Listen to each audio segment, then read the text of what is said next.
आज का वीडियो बहुत ही ज़्यादा इंटरेस्टिंग होने वाला है क्योंकि आज हम लोग समझेंगे इंटरनल टेबल। इंटरनल टेबल को SAP ABAP का बैकबोन बोला जाता है।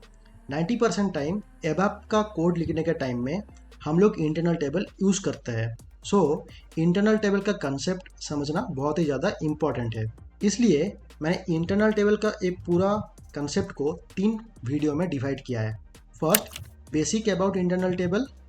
Second, different types of internal table, like different categories of internal table. Third, CRUD in internal table. Believe me guys, इन तीनों वीडियो कंप्लीट करने के बाद आप लोगों का बेसिक से लेके एडवांस तक पूरा कंसेप्ट क्लियर हो जाएगा। Let's go to the first part.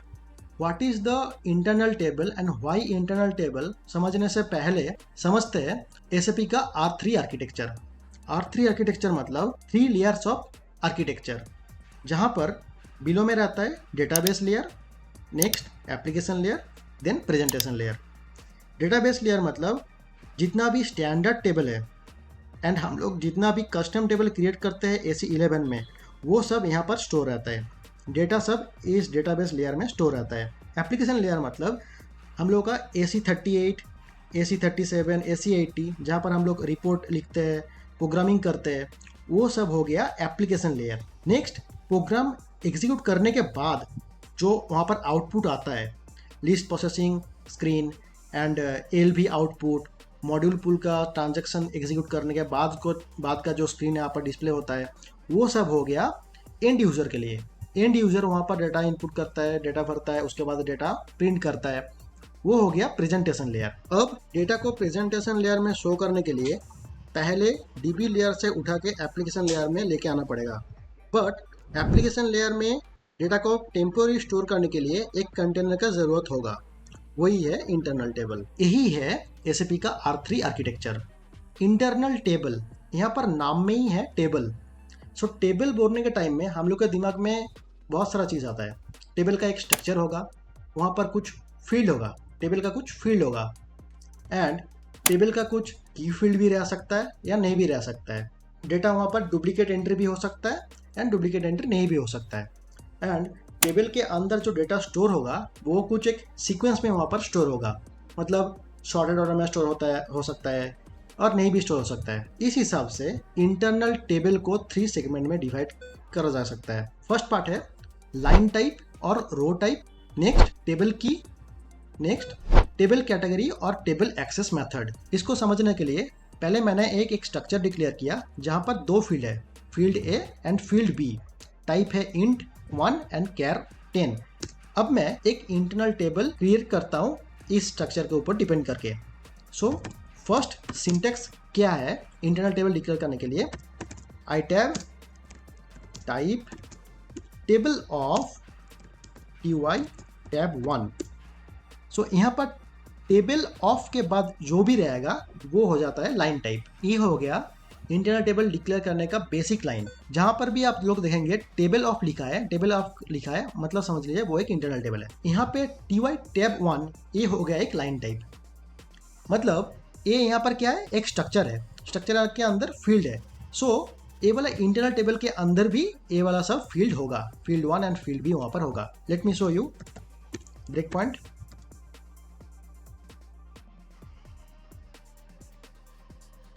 ये वाला वेरिएबल में देख सकते हैं कि यहाँ पर टेबल के अंदर, इंटरनल टेबल के अंदर 2 फील्ड है, field A and field B। सो यहाँ पर A हो गया एक लाइन टाइप। लाइन टाइप मतलब वो कौन सा टाइप का फील्ड इंटरनल टेबल के अंदर होगा वो डिसाइड करता है। यहाँ पर 3 टाइप के लाइन टाइप यहाँ पर हम लोग लिख सकते हैं। एक क्या होगा, एक स्ट्रक्चर हो गया। सो इस वाले केस में एक स्ट्रक्चर है। नेक्स्ट हम लोग प्री डिफाइंड डेटा टाइप यहाँ पर डाल सकते हैं एंड थर्ड वो एक इंटरनल टेबल हो सकता है। Late me show you data itab 2 type table of I। सो ये हो गया एक इंटीजर टाइप का कॉलम। सो इस टेबल के अंदर जितना भी डेटा स्टोर होगा वो होगा एक इंटीजर का डेटा। नेक्स्ट हम लोग और एक इंटरनल टेबल क्रिएट कर सकते हैं, लाइक टेबल ऑफ itab 1। इसका मतलब क्या है, itab 3 जो है इसके अंदर जितना भी रो रहेगा उस रो का टाइप होगा एक table.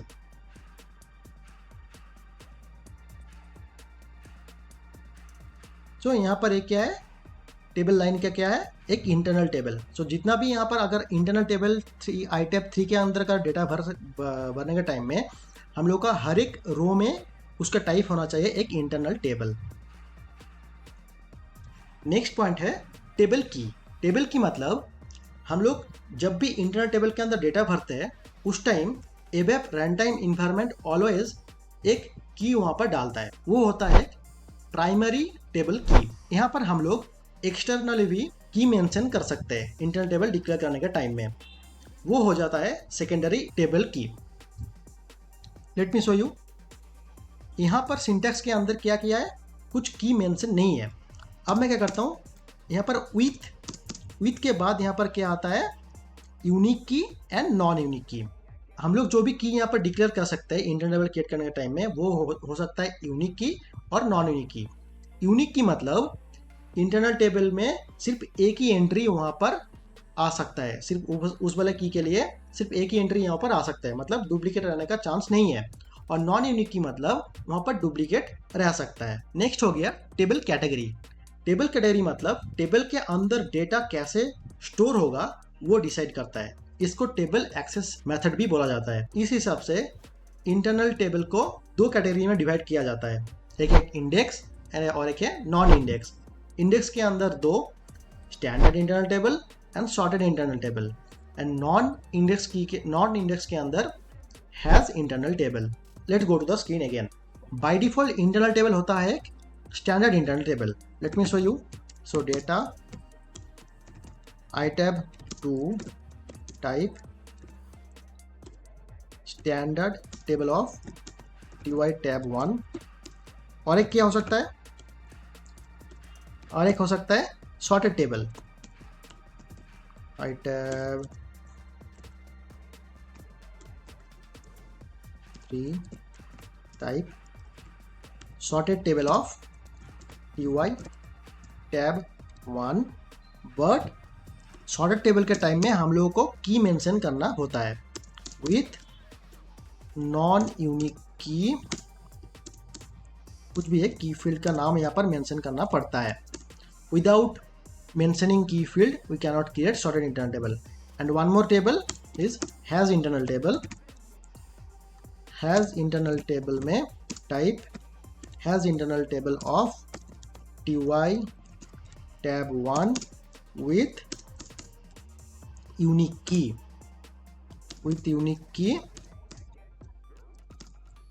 field 1। So hash internal table के टाइम में ऑलवेज हम लोग को यूनिक की यहाँ पर मेंशन करना पड़ता है। इस वाले सिंपल सा एक लाइन से आप लोगों को समझ में आ रहा है कि इंटरनल टेबल का बेसिक 3 सेगमेंट है।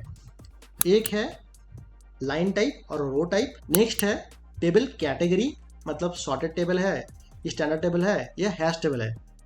एंड नेक्स्ट है टेबल का की फील्ड, जो है यूनिक भी हो सकता है एंड नॉन यूनिक भी हो सकता है।